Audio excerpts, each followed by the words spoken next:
Hi! Welcome and welcome back to my channel. So in this video guys is i-review natin ang isang lending application na kung saan guys nagbibigay daw sila or nagpapahiram sila up to 100,000 pesos. O diba medyo malaki-laki ang review natin ngayon for today's video. But before we go on guys, sa mga hindi pa nag-subscribe, mag-subscribe na, i-hit ang bell button para ma-update ka sa upcoming videos and tutorials.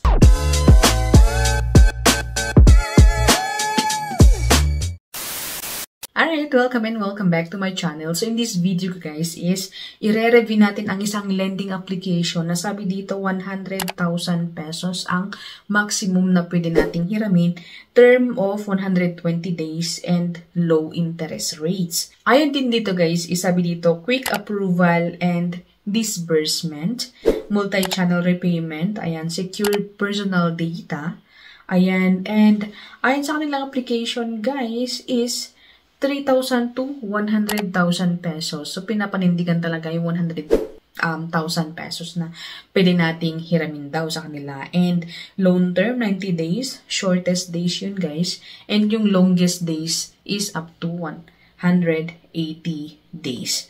Ayan. So, ang lending application na ito, hindi na tayo magpatumpik-tumpik pa. Ito po ay si Pinoy Peso and powered by Inclusive Credit Lending Incorporated. Meron silang 4.2 stars and 13K reviews.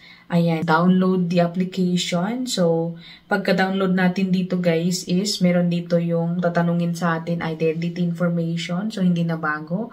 So, like yung ating phone number, ayan, identity information, like yung ating ID type, birthday, gender, ating marital status, educational attainment, residential address, email address, work information, ang ating company name, position, salary, company phone, company address, yung ating contact reference, ayan, sa mga ngailangan sila ng 3 lamang na contact reference. Ayan. So, ito nga ang pwede na nating ma-loan sa kanila, bonggang-bongga, 30,000 pesos. So, Pinoy Peso, ayan, 30,000 pesos. Loan term or loan length is 90 days to 180 days. And yung pansin nyo guys, ang kanilang dashboard guys, andyan si SEC. So, meaning registered sila sa SEC. But, not sure guys, we need to check guys kung okay ba talaga or hindi ang isang lending application para naman masabi natin na goods pa talaga sila or hindi. So, ang mga ID na pwede natin gamitin sa kanila is TIN ID, Driver's License, UMID, GSIS, Voters ID, ayan, SSS ID, PRC, Postal ID, Passport, yung OWA ID natin. Ayan, so after nating masagutan lahat-lahat ng mga katanungan dito, yung mag-provide tayo ng ID, ayan, ay ito na guys. So, meron silang product list. Ayan. So, meaning, sa pagkakaintindi ko guys, is para silang third party, ayan. But then, hindi naman masyadong third party guys, kasi meron silang VIP na loan. So, VIP 13, ito yung popular daw, ayan. And then, VIP 16, and VIP 19. Pero, dito naman guys, is pare-parehas lang naman guys yung pinada nating utangin. So, parang ibig sabihin guys na pwede tayong umutang 3 times. Diba? So, kasi naka-enable na yung apply now. So, kunyari, pag magbaba or uutang tayo ng 3,500 sa VIP 13, pwede rin siguro tayong umutang on the second time on the VIP 6. And then, for the third time, sa 3,500. Please enlighten me guys sa mga nakasubok na sa loan application na ito. Please comment down below kung ganun guys. Kasi ganun pang pagkakaintindi ko na you can loan 3 times. Ayan. So, after natin makapili, ayan, ay di na tayo sa ating withdrawal channel. Ayan. So, of course, ay GCash, yung mga GCash natin, Paymaya, ayan, Mluwilier, RD Pawn Shop, ayan. So, sa application na guys na ito is medyo mabagal ang application. But anyways guys, ay let's see guys kung ano yung mga ratings kasi nga medyo mataas-taas yung rating sa Google Play Store. So, let's see guys. So, mas maraming positive guys.